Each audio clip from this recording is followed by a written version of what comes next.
News18 ಡಿಜಿಟಲ್ಗೆ ಸ್ವಾಗತ. ನಾನು ಕಾರ್ತಿಕ್.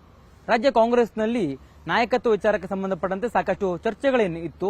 ಆ ಒಂದು ಚರ್ಚೆಯ ನಂತರದಲ್ಲಿ ಸಾಕಷ್ಟು ಬೆಳವಣಿಗೆಗಳು ಕೂಡ ಆಗ್ತಾ ಇತ್ತು. ಅದರ ಪ್ರಮುಖ ಭಾಗ ಅಂತಂದ್ರೆ ಡಿನ್ನರ್ ಮೀಟಿಂಗ್ಗಳು. ಇತ್ತೀಚೆಗೆ ಡಿಸಿಎಂ ಡಿಕೆ ಶಿವಕುಮಾರ್ ಅವರ ಆಪ್ತನಾಗಿರ್ತಕ್ಕಂಥ ಮಾಗಡಿ ಬಾಲಕೃಷ್ಣ ಅವರು ತನ್ನ ಹುಟ್ಟುಹಬ್ಬದ ನಿಮಿತ್ತ ಒಂದು ಡಿನ್ನರ್ ಅನ್ನು ಆಯೋಜನೆ ಮಾಡಿದ್ರು. ಸಾಕಷ್ಟು ಸಂಖ್ಯೆಯಲ್ಲಿ ಶಾಸಕರು ಕೂಡ ಅಲ್ಲಿ ಭಾಗಿಯಾಗಿದ್ರು. ಅದು ಡಿಕೆ ಶಿವಕುಮಾರ್ ಅವರ ಆಪ್ತರು ನಡೆಸಿರ್ತಕ್ಕಂಥ ತಂತ್ರಗಾರಿಕೆ ಅಂತಲೇ ಬಿಂಬಿಸಲಾಗಿತ್ತು. ಅದರ ಮುಂದುವರೆದ ಭಾಗ ಎನ್ನುವಂತೆ ಈಗ ಸ್ವತಃ ಡಿಸಿಎಂ ಡಿಕೆ ಶಿವಕುಮಾರ್ ಅವರೇ ಡಿನ್ನರ್ ಅನ್ನು ಆಯೋಜನೆ ಮಾಡಿದ್ದಾರೆ. ಆದರೆ ಡಿಕೆ ಶಿವಕುಮಾರ್ ಅವರ ಈ ಒಂದು ಡಿನ್ನರ್ಗೆ ಬೇರೆಯ ಕಾರಣವೇ ಇದೆ.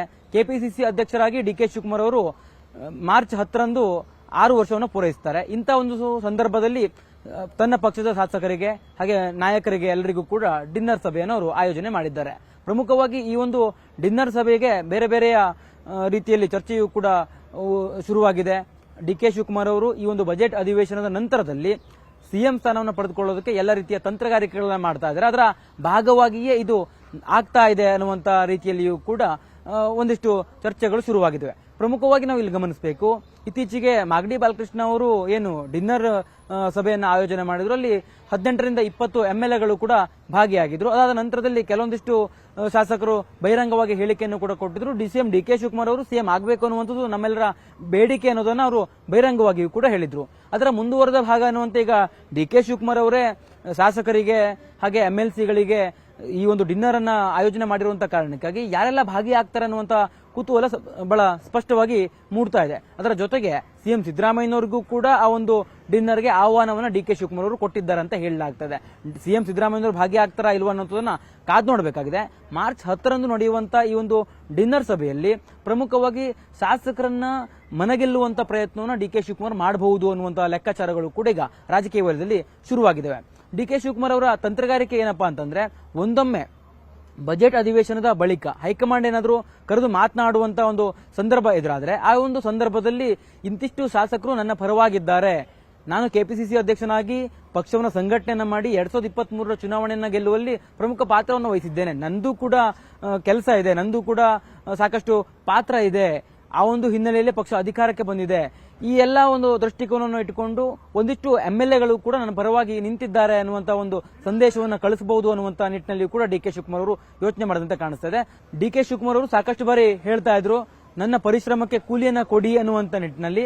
ಅದರ ಮುಂದುವರೆದ ಭಾಗ ಅನ್ನುವಂತೆ ಇದೇ ವಿಚಾರವನ್ನ ಶಾಸಕರ ಬಳಿಯೂ ಕೂಡ ಮನದಟ್ಟನ ಮಾಡುವಂತ ಕೆಲಸವನ್ನ ಡಿಕೆ ಶಿವಕುಮಾರ್ ಅವರು ಡಿನ್ನರ್ ಸಭೆಯಲ್ಲಿ ಏನಾದರೂ ಮಾಡ್ತಾರಾ ಅನ್ನುವಂಥದ್ದನ್ನ ಕಾದ್ ನೋಡಬೇಕು.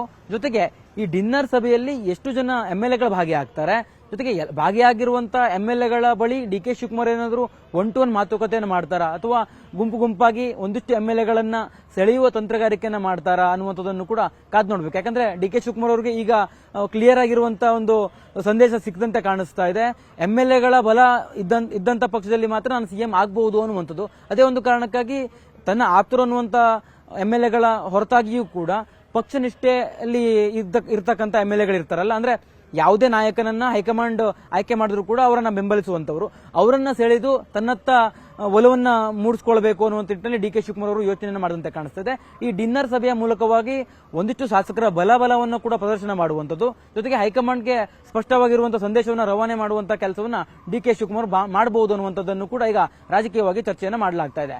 ಒಟ್ಟಾರೆಯಾಗಿ ಮಾರ್ಚ್ 10ರಂದು ನಡೆಯುವಂತಹ ಈ ಒಂದು ಡಿನ್ನರ್ ಮೀಟಿಂಗ್ ಇದೆಯಲ್ಲ, ಈ ಒಂದು ಡಿನ್ನರ್ ಮೀಟಿಂಗ್ ನಲ್ಲಿ ಯಾವೆಲ್ಲ ಶಾಸಕರು ಭಾಗಿಯಾಗ್ತಾರೆ, ಸಿಎಂ ಸಿದ್ದರಾಮಯ್ಯನವರು ಭಾಗಿಯಾಗ್ತಾರಾ ಇಲ್ವಾ, ಸಿಎಂ ಆಪ್ತರು ಅಂತ ಕರೆಸಿಕೊಂಡಿರ್ತಕ್ಕಂಥ ಸಚಿವರೇನಾದರೂ ಈ ಒಂದು ಡಿನ್ನರ್ ಮೀಟಿಂಗ್ ನಿಂದ ಹೊರಗುಳಿತಾರಾ ಅನ್ನುವಂತ ಪ್ರಶ್ನೆಗಳು ಸಹಜವಾಗಿ ಮೂಡ್ತಾ ಇದೆ.